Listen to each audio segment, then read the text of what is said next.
सुनिए, सभी आदमी सुनिए। देखो जाके तुम्हारा भेड़ी जंगल में निकल करके मेरा फसल खा गया।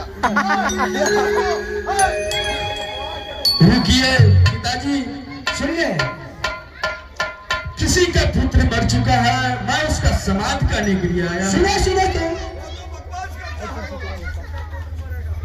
एक पुत्र एक बालक बहुत तपोबल बहुत बड़ा है बहुत बड़ा फूल तोड़ने के लिए कहते अनेक फूल है वो है है। तो फूल कितना तोड़ा होगा उस बालक ने? जितना भी फूल तोड़ा जितना भी होगा, फूल तोड़ा होगा।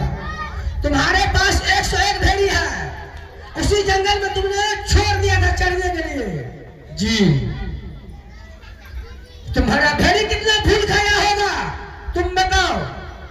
नहीं बहुत मारेंगे तुमको यार। पिताजी, पहले सुनिए, सुनो, झूठ मूठ का झगड़ा मत पहले करो। सुनिए। मुझे कैसे पता था काशीपुर बाजार में उपद्या विप्र के गिरी में उसका माता जी का? मुझे तुम्हें संदेह होता है।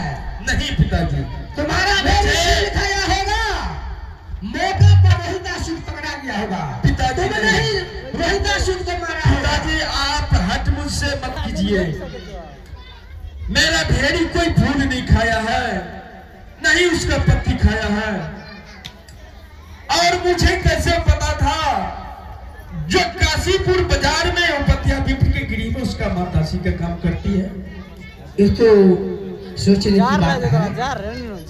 मैं वहां से पता लगाते लगाते मैं काशीपुर बाजार तक पहुंचा हूं। जब उस बालक को काली नाग ने काट लिया था, भैया भैया कह करके चिल्ला रहा था अपमान में ए भैया, मुझे काली नाग ने काट लिया है भैया। मेरे माँ काशीपुर बाजार में उपत्या विप्र के गिरी में भैया दासी का काम करती है। ये तो बात सच है भैया यह समाज मेरी माँ तक अवश्य ही जाकर के पहुंचाना।